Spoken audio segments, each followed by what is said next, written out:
I just wanted to say, Jim, thank you very much for obviously not being able to attend in person, but it's something that we're awfully proud of. Our relationship from the NBTA to the hazmat division of AFAC. So if you can put your hands together, please, for Jim Hamilton. Yeah, thanks very much, Rob. Much appreciated. I can't see you guys, but I'm sure you can see me. So firstly, I'd just like to acknowledge the traditional owners of the land that we're all meeting on today, whether it be in Queensland or for me back in Sydney. Acknowledge the traditional owners of the land, as I said, and pay my respects to elders past, present and emerging, and pay my respects to anyone of Aboriginal, Torres Strait Islander descent who are with us here today.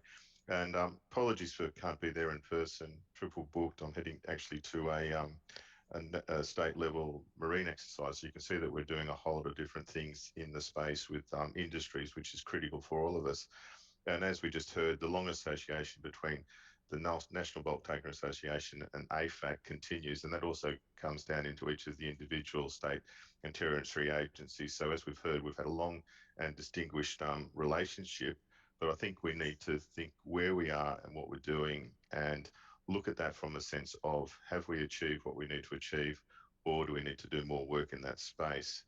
So the AFAC Hazmat Working Group, which is that I'm proudly the chair of, this year we've been focusing a lot on the prevention and preparedness side of that industry, and that includes obviously dealing critically with the transport industry and a lot of the people sitting there today.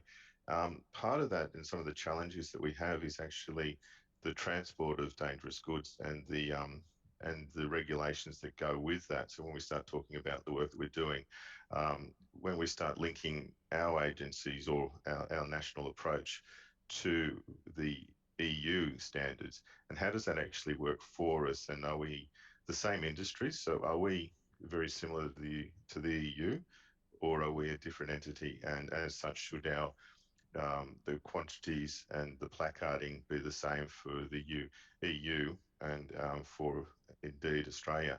Now, I'll leave that as a rhetorical question because I think there's some of the things that we actually need to think through when we move forward in this space.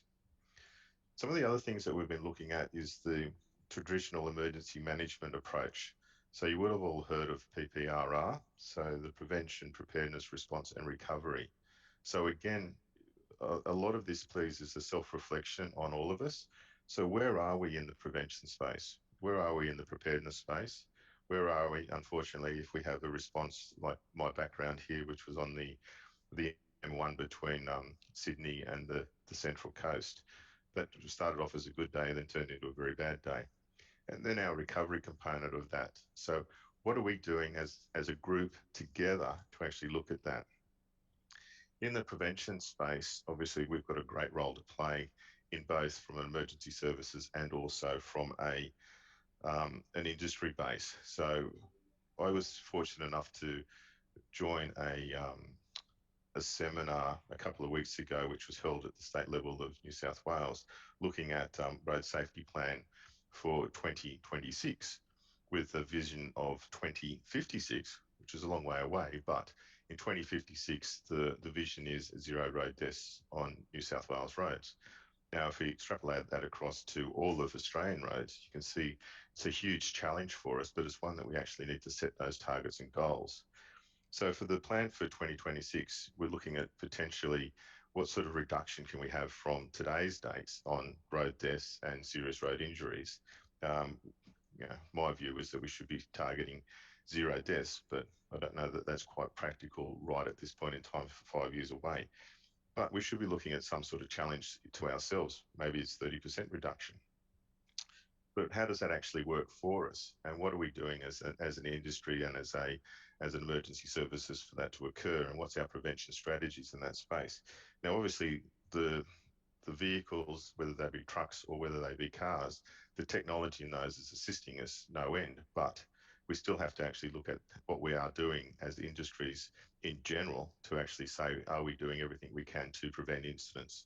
And that comes back to work that we're doing, but it's also, again, that self-reflection on us and how are we doing it in our own particular patch and are we doing everything that we can to prevent an incident in the first instance? So legislation in New South Wales for smoke alarms in every house. That's what we're looking at there, is actually to save the people in the houses, the residents, but also to prevent the incidents and then prevent firefighters and other emergency services having to go to those incidents. So it's the same parallel when we start talking about road safety. From a preparedness sense, though, what are we actually doing in that space as well? And um, again, the partnership that we have with the National Bulk Tanker Association is one that's great, and we've got a whole lot of different facilities around Australia that can help us. So Rob and the team have come to our new facility at Orchard Hills in New South Wales, and that's working really well for us to actually look at how we can actually engage with industry. But also the challenges that we've had over the last 18 months or so with COVID, that's actually enabled us to do other things in that prevention and training space, particularly looking at different ways of actually training and preparing our people. So I'm sure Rob will talk through it today, but there's some work that we've been looking at for an education, awareness and training in the bulk dangerous goods transport industry, and a couple of online programs, one being awareness and education of rules, regulation, codes and standards, and a second one about how to how to prepare a transport emergency response plan. And as I said, I can't see your faces, so I'm not sure what the reactions are, but I'd like to think that we all have a transport emergency response plan. I'd like to think that that plan is current, it's been reviewed, and it's been tested on an annual basis. And if it's not, well, then are we actually saying that we are prepared to actually deal with an incident if it occurs? Or we're just relying on emergency services and some other entities, some of us in the industries, to actually deal and take the lion's share of the work that's required? Or are we actually sharing that workload and actually making sure that we all are prepared in the event of an incident? Obviously, unfortunately, we will still have responses to incidents. As I said, the screen behind me. We will continue to respond as an emergency service, and we'll do everything in our power to actually resolve the incident and clear the roads, do whatever we have to do in that space, prevent